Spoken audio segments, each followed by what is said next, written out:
Hello दोस्तों, आप लोग का विजन एकेडमी के यूट्यूब चैनल पर स्वागत है। आज हम पढ़ने वाले हैं ज्योमेट्री का चैप्टर नंबर 2 जो है हमारा समांतर रेखाएं।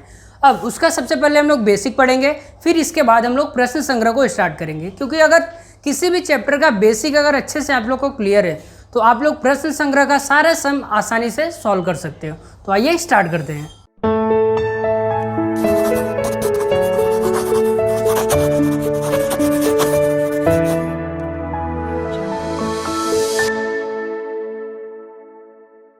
स्टार्ट करते हैं। समांतर रेखाएं क्या होती है?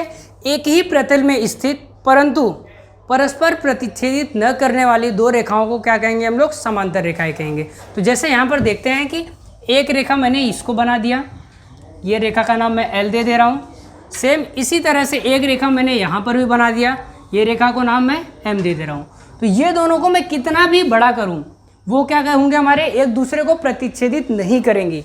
तो क्या होंगे? यहाँ पे इसको लिखेंगे कैसे हम लोग कि रेखा L समांतर है किसके? रेखा M के। ये हमारा L समांतर हो जाएगा M के। सेम इसी तरह से अब तिर्यक रेखा क्या होता है हमारा? जैसे ये दोनों समांतर रेखाएं हम लोग को दिया हुआ है, ठीक है। जैसे ये दोनों समांतर रेखाएं L हो जाएगा एक और एक हमारा M हो जाएगा, और इसको ही काटने वाली दो अलग अलग बिंदु पर, एक बिंदु यहाँ पर हो गया, एक बिंदु यहाँ पर, दो अलग अलग बिंदु पर यहाँ पर काट रही है और इसको हम लोग नाम दे देते हैं N। तो इसको कैसे लिखेंगे हम लोग यहाँ पे कि रेखा L समांतर है किसके? हमारा रेखा M के, तथा रेखा N इनकी क्या है? तिर्यक रेखा है, इनकी तिर्यक रेखा है। ये क्या हो जाएंगे? हमारे समांतर रेखा और तिर्यक रेखा। अब देखते हैं कि दो रेखाओं से और एक तिर्यक रेखा से कोण कितने बनते हैं। अब यहाँ पर हमें दो रेखा दिया है, रेखा L और M है, और एक रेखा N दिया है। अब इससे देखते हैं कितने कोण बनते हैं। तो सबसे पहले ध्यान से देखो, यहाँ पे एक कोण ये बन रहा है हमारा, इसको मैं नाम दे रहा हूँ A, और इसको B दे देते हैं, इसको C और इसको D। ये हमारे चार कोण यहाँ पर बन रहे हैं और यहाँ पे हमने चार नाम दे दिए। सेम इसी तरह से यहाँ पर भी चार बनेंगे, इसको दे देते हैं हम लोग E, F, G और H। ये हम लोग इसको चार नाम यहाँ पर दे दिए। तो यहाँ पे दो रेखा है और एक हमारा तिर्यक रेखा N है। इससे टोटल चार कोण यहाँ पर, चार कोण यहाँ पर, मतलब टोटल 8 कोण बनते हैं। तो यहाँ पे सबसे पहला आ जाएगा हमारा संगत कोणों की जोड़ियाँ। कौन सा आ जाएगा हमारा? संगत कोणों की जोड़ियाँ, संगत कोणों की जोड़ियाँ। तो संगत कोणों की जोड़ियों में कौन कौन से आएंगे? सबसे पहले संगत कोण कौन कौन से होंगे? यहाँ पे देखो B है और यहाँ पे E है, तो कोण B का संगत कोण क्या हो जाएगा? कोण E हो जाएगा। और कोण A का संगत कोण F हो जाएगा। A का क्या हो जाएगा? हमारा कोण F हो जाएगा। और सेम इसी तरह से कोण E का कोण H हो जाएगा, हमारा कोण E का कोण H हो जाएगा। और बचा हमारा लास्ट में कोण D, उसका क्या होगा? हमारा कोण D का कोण G हो जाएगा। ये हमारे क्या होंगे? संगत कोणों की जोड़ियां हो जाएंगे। अब दूसरा है हमारा यहाँ पे सेकंड वाला एकांतर कोण, एकांतर कोणों की जोड़ियां।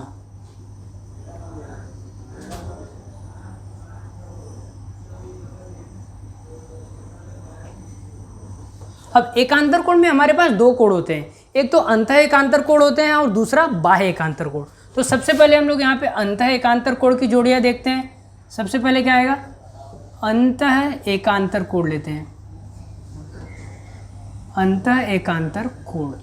इसकी जोड़ियाँ क्या हो जाएगी अंतः एकांतर कोण की?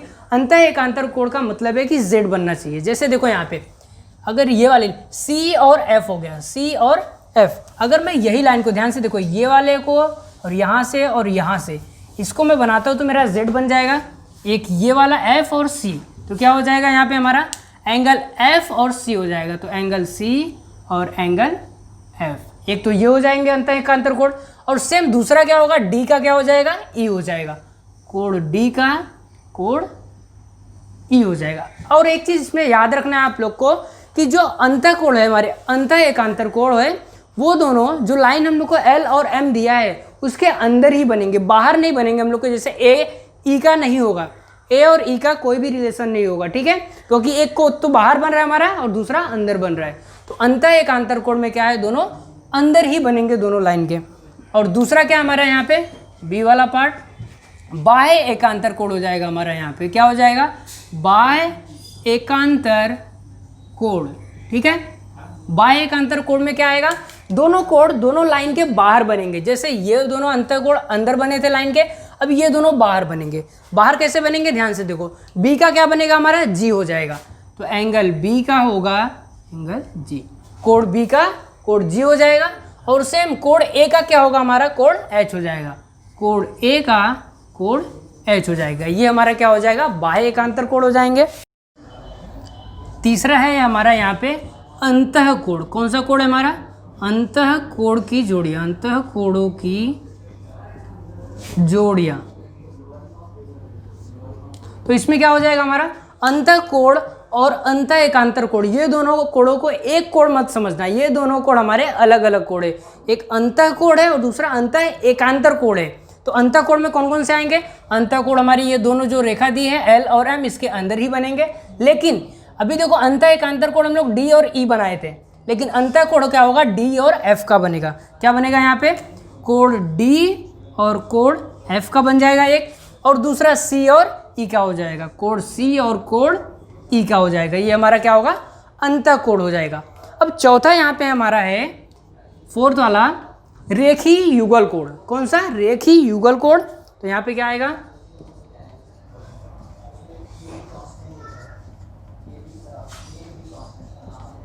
रेखीय युगल कोड आ जाएगा। अब रेखीय युगल कोड का मतलब क्या है कि एक सिंगल लाइन पर बनने वाले, जैसे देखो बी और ए को मैं ऐड करता हूँ, या तो ए और बी को ऐड कर रहा हूँ, एक लाइन पे बन रहे हैं, ये पूरे क्या होंगे 180 अंश के होते हैं। तो यहाँ पे क्या लिखेंगे हम लोग कि angle A plus angle B बराबर क्या होते हैं हमारे यहाँ पे 180 अंश के होते हैं। और सेम इसी तरह से हम बी और सी को भी जोड़ेंगे, क्या आएगा, कोड बी प्लस कोड सी बराबर 180 अंश, ये भी हो जाएगा। सेम इसी तरह से सी और डी को जोड़ेंगे, तो code C plus code D को जोड़ेंगे तो 180 होगा। और लास्ट है हमारा कोड ए और कोड डी को जोड़ेंगे तो 180 अंश हो जाएगा यहाँ पे। अब ये चारों की तरह सेम यहाँ पर भी चार रेखीय युगल कोड बन सकते हैं। जैसे यहाँ पर बने हैं, सेम यहाँ पर भी चारों क्या बन सकते हैं, हमारे रेखीय युगल कोड बन सकते हैं। तो उसको आप लोग यहाँ पे चारों लिख सकते हो। कौन कौन से होंगे यहाँ पे हमारे, ई और एफ हो जाएंगे, और दूसरा होगा ई और एच, 2 हो गया, तीसरा एच और जी को ऐड कर देंगे, और लास्ट है एफ और जी को ऐड कर देंगे। तो ये क्या हो जाएंगे हमारे चार और रेखीय युगल कोड बन जाएंगे। और लास्ट है हमारा यहाँ पे पांचवा शीर्षाभिमुख कोड। कौन सा कोड, शीर्षाभिमुख कोड। ये सारे कोड हम लोग को आगे जब हम लोग प्रश्न संग्रह सॉल्व करेंगे तो उसमें हम लोग को ज़रूरत लगने वाली है। तो शीर्षाभिमुख कोड क्या होंगे यहाँ पे हमारे, तो कि शीर्षाभिमुख कोड कहाँ बनते हैं, जहाँ पर दो रेखाएं प्रतिच्छेदित करती है। ये दो रेखा हो गई, ये एक दूसरे को यहाँ पर प्रतिच्छेदित कर रही है, तो ये कोड हो गए, और ये कोड हो गए। अब देखो यहाँ पे सेम यहाँ पर भी हमारा शीर्षाभिमुख कोड बनेगा। कौन कौन सा, बी और डी हो जाएगा, ए और सी हो जाएगा, क्योंकि यहाँ पर भी तो दो लाइन प्रतिच्छेदित कर रही है, दो रेखा, रेखा एल और रेखा एन यहाँ पर प्रतिच्छेदित कर रही है। तो कौन कौन से बन जाएंगे, कोड बन जाएगा एक हमारा ए और दूसरा कोड बन जाएगा सी। तो सेम क्या होगा, कोड बी और कोड डी, ये हमारे क्या हो जाएंगे, शीर्षाभिमुख कोड हो जाएंगे। यहाँ पे सेम यहाँ पर भी शीर्षाभिमुख कोड बनेंगे। यहाँ पर देखो रेखा एन और रेखा एम यहाँ पर प्रतिच्छेदित कर रहा है, तो क्या होगा, तो कोड ई और कोड क्या हो जाएगा, ई का हमारा कोड जी हो जाएगा। सेम इसी तरह से कोड एफ का हो जाएगा कोड एच, ठीक है।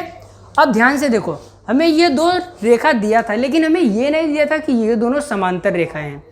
अब सेम इसी को अगर हमें समांतर रेखा में अप्लाई करना है, जैसे देखो मैं यहाँ पे एक समांतर रेखा इसको बना दे रहा हूँ।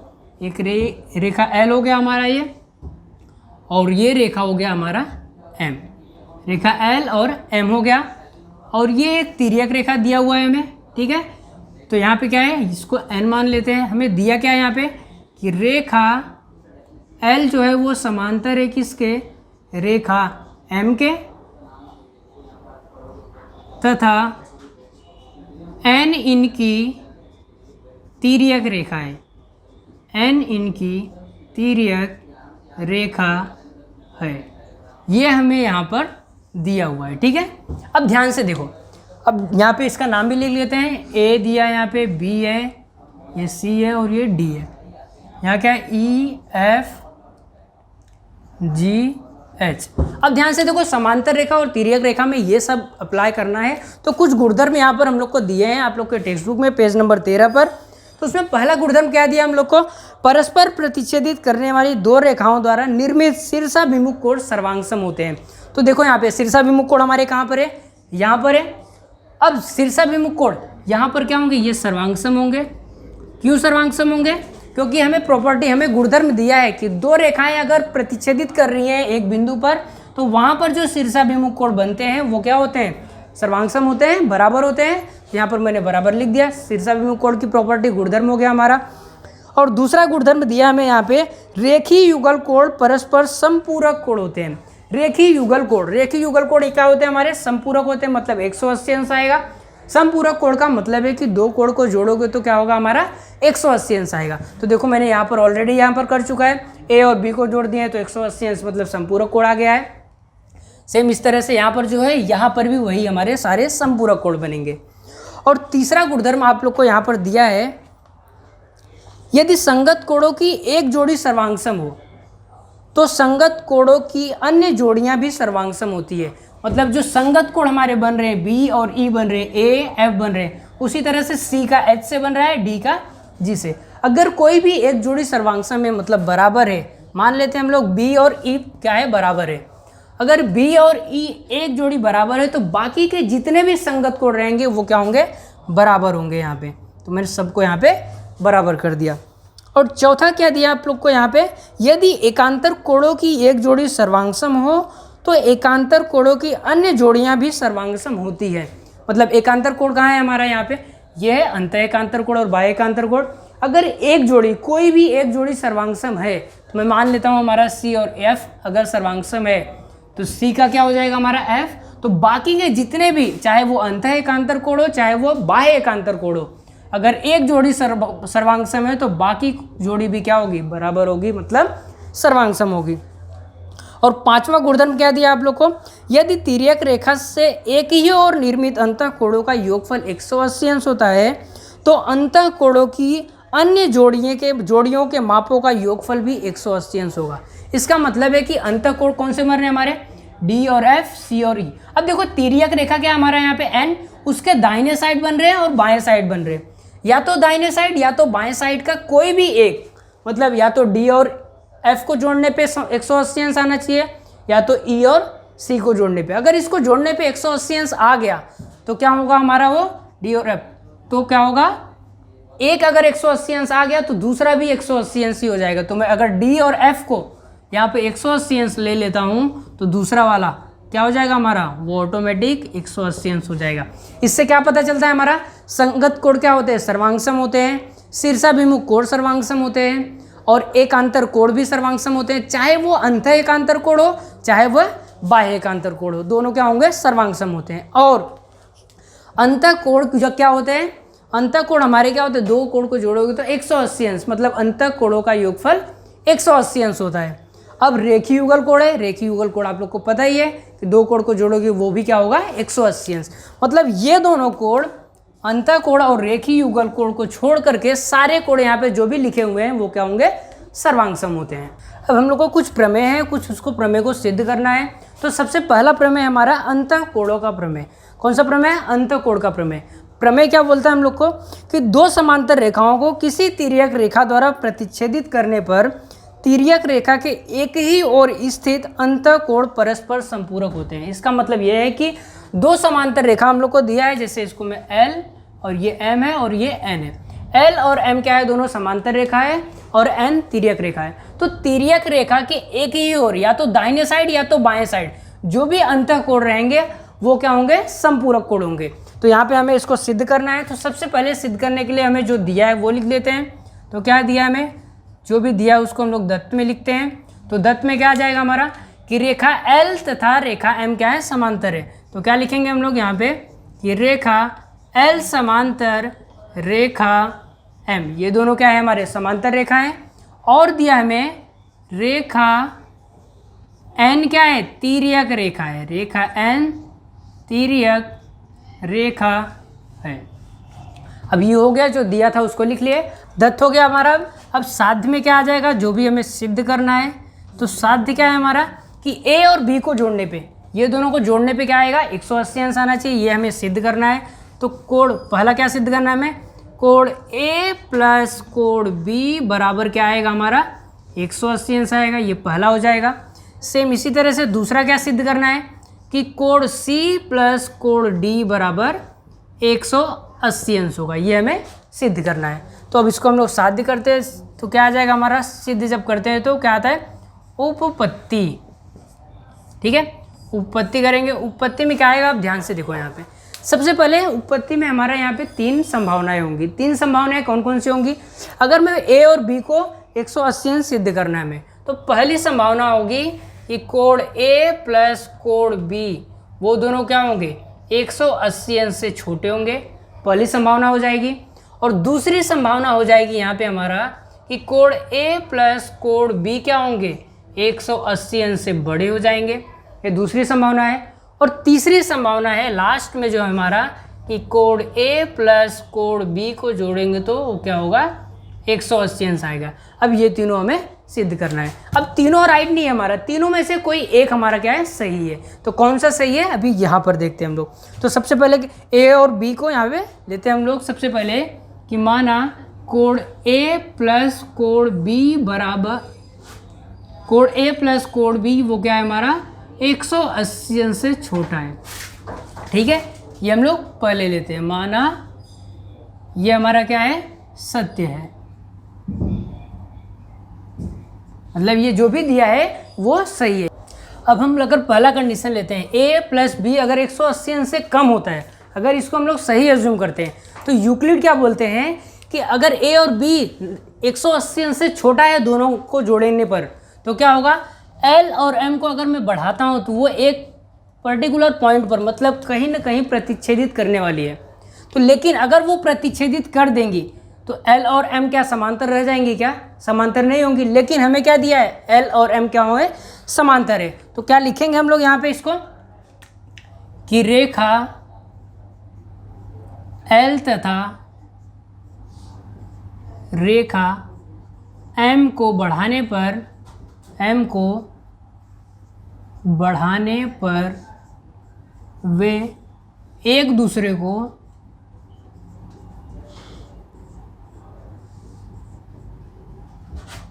प्रतिच्छेदित करने वाली हैं, एक दूसरे को प्रतिच्छेदित करेंगी। अब अगर वो एक दूसरे को प्रतिच्छेदित करेंगी वो समांतर नहीं होंगी, ये लेकिन रीज़न लिखना पड़ेगा हमें। कहाँ से आया ये, हमारा यूक्लिड के अभिगृहित द्वारा, यूक्लिड के अभिगृहित से। कहाँ से आया, यूक्लिड के अभिगृहित से। अब ध्यान से देखो, अगर इनका कहने का मतलब है कि एल एम को आगे बढ़ाएंगे तो वो एक दूसरे को प्रतिच्छेदित करेंगे, तो इसका मतलब है कि रेखा एल और एम क्या समांतर नहीं हो पाएंगी। लेकिन हमें दिया है, क्या लिखेंगे, परंतु रेखा एल समांतर रेखा एम, ये हमें क्या है, दत्त है, ये हमें क्या है, दत्त है, मतलब दिया हुआ है। अगर ये समांतर है तो वो एक दूसरे को प्रतिच्छेदित नहीं कर सकती। इसका मतलब है कि पहला हमारा क्या है, गलत हो जाएगा।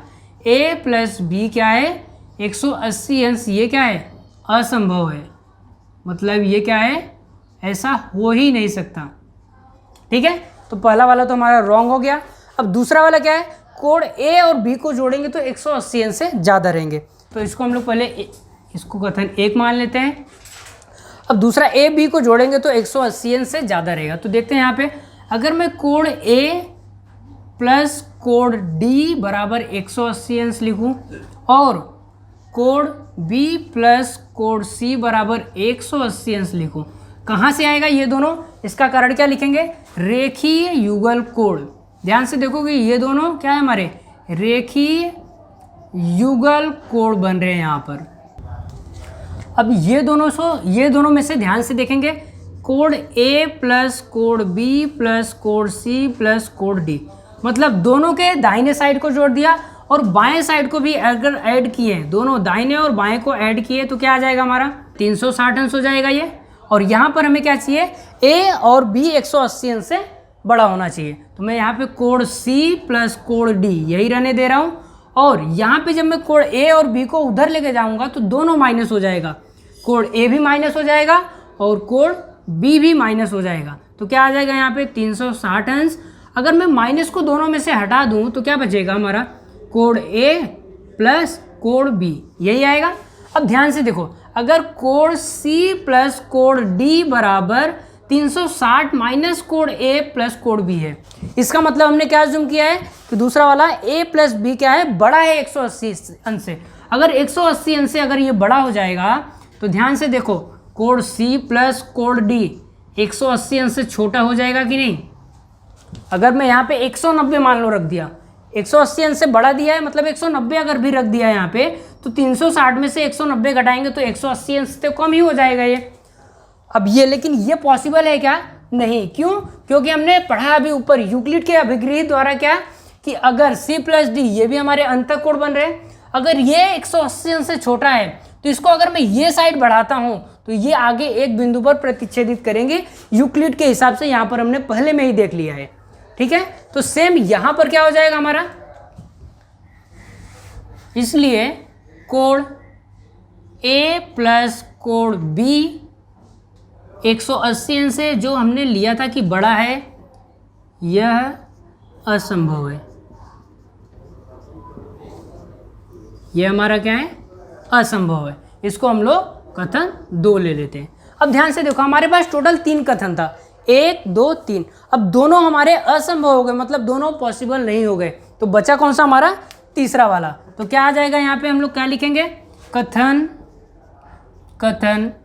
1 व 2 से। कथन 1 और 2 से क्या हो जाएगा हमारा, यहाँ पे 1 और दोनों से ये भी असंभव है, ये भी असंभव है, तो हमारा कौन सा बचेगा, लास्ट वाला जो हमारा फाइनल हो जाएगा। 1 और 2 से लिख सकते हैं कि कोण ए प्लस कोण बी बराबर क्या होगा हमारा 180 अंश हो जाएगा, ये हमारा राइट हो जाएगा। सेम इसी तरह से क्या हो जाएगा हमारा, कि कोण सी प्लस कोण डी बराबर 180 अंश, क्योंकि अगर हमने एक को प्रूफ कर दिया तो दूसरा हमारा ऑटोमेटिक प्रूफ हो जाएगा, क्योंकि हमने इसका गुणधर्म पढ़ा था। इसका गुणधर्म क्या पढ़े थे, अगर जो तिर्यक रेखा है उसके या तो दाहिने साइड या तो बाएं साइड कोई भी एक कोण अगर संपूरक हो गया तो दूसरा वाला ऑटोमेटिक क्या होता है, हमारा संपूरक हो जाता है। दूसरा गुणधर्म है हमारा क्या, संगत कोणों के गुणधर्म। संगत कोण का गुणधर्म क्या बोलता है यहाँ पे हम लोग को, दो समांतर रेखाओं को किसी तिर्यक रेखा द्वारा प्रतिच्छेदित करने पर निर्मित संगत कोण क्या होते हैं, समान होते हैं। मतलब सेम देखो, यहाँ पे 2 समांतर रेखा है L और M और एक तिर्यक रेखा है। अब इससे जो भी संगत कोण बनेंगे वो क्या होंगे, समान होंगे। तो यहाँ पर सॉल्व करते हैं इसको, थियरम में हमें प्रूफ करना है। तो क्या आ जाएगा यहाँ पे, सबसे पहले दत्त क्या दिया है वो लिखना पड़ेगा, तो दत्त लिख देते हैं सबसे पहले। यहाँ पे दत्त में क्या दिया हम लोग को, रेखा L समांतर है किसके, रेखा M के। तो रेखा L समांतर है किसके, रेखा M के, ये हो गया। और क्या दिया हम लोग को, रेखा N इनकी क्या है, तिर्यक रेखा है। रेखा N इनकी तिर्यक रेखा है। अब तिर्यक रेखा इसकी है। अब क्या आएगा यहाँ पे, हम लोग को दत्त हो गया हमारा साध्य। अब हमें सिद्ध क्या करना है, तो क्या आ जाएगा हमारा यहाँ पे, साध्य में आ जाएगा यहाँ पे कि हमें सिद्ध करना है कि कोण A और B क्या होंगे, दोनों बराबर होंगे। तो मैं यहाँ पे लिख दिया कोण A बराबर कोण B, ये हमें सिद्ध करना है। अब जो जैसे सिद्ध करते हैं, जो पूरा स्टेप लिखते हैं वो किस में आता है हमारा, उपपत्ति में आता है यहाँ पे। तो उपपत्ति यहाँ पर लिख दिए। अब इसको सॉल्व कर दें। अब ध्यान से देखो, अगर मैं कोण A प्लस कोण C बराबर लिखता हूँ, ठीक है, कोण A और C को जोड़ता हूँ तो कितना आएगा हमारा यहाँ पे 180 अंश आ जाएगा। ये 180 अंश कहाँ से आएगा, A और C दोनों को जोड़ोगे तो हमारे रेखीय युगल कोण बनेंगे। तो इसका कारण क्या लिखेंगे हम लोग यहाँ पे, कि रेखीय युगल कोण, रेखीय युगल कोण, ये हमारे क्या आ जाएंगे, फर्स्ट वाले का रीजन हो जाएगा। अब सेम सेकंड वाला देखो, कोण B प्लस कोण C बराबर 180 आ जाएगा।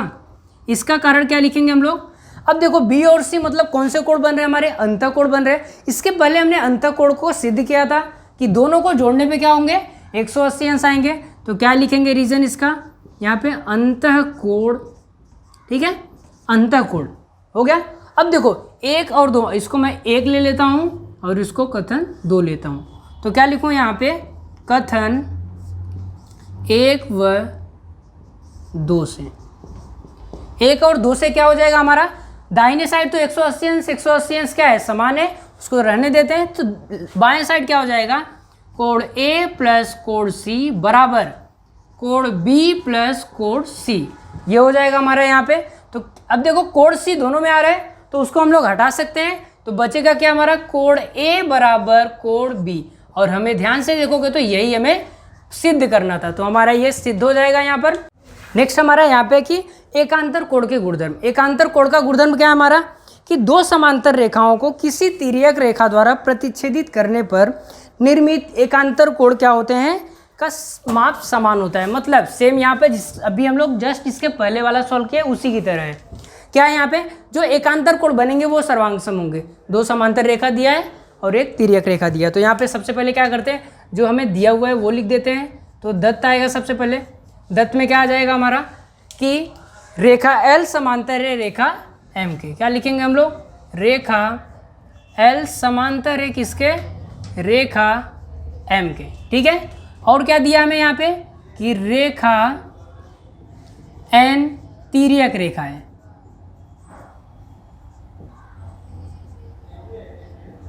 रेखा N क्या है हमारा?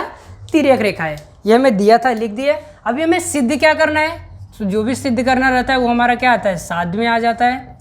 तो क्या आएगा सिद्ध में हमारे? कि कोण D और कोण B, कौन सा कोण? कोण D बराबर कोण B, ये हमें सिद्ध करना है। एकांतर कोण है, दोनों सेम रहेंगे। अब इसको हम लोग सिद्ध करते हैं। जो भी सिद्ध करते हैं हम लोग किस में लिखते हैं? इसको उपपत्ति में लिखते हैं। तो उपपत्ति क्या आ जाएगा हमारा यहाँ पे? सबसे पहले कोण C और कोण D को जब जोड़ेंगे, कोण C प्लस कोण D को जोड़ेंगे तो 180 अंश आएगा। कारण क्या आएगा यहाँ पे? ध्यान से देखोगे तो ये दोनों क्या है हमारे? रेखीय युगल कोण हो जाएंगे। तो क्या लिखेंगे यहाँ पे? रेखीय युगल कोण, ठीक है, रेखीय युगल कोण हो जाएंगे। और एक चीज़, अब देखो कोण B प्लस कोण C कर रहा हूँ। क्या? कोण B प्लस कोण C, ये भी हमारा क्या होगा? 180 अंश। क्यों?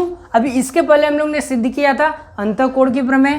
तो क्या आएगा यहाँ पे? कौन से कोण बन रहे हैं हमारे? ये अंतः कोण बन रहे हैं। मैं यहाँ पे लिख दिया अंतः कोण, ठीक है। अब देखो ये दोनों क्या है? राइट साइड सेम है, मतलब दाहिने साइड सेम है। तो क्या लिखेंगे हम लोग?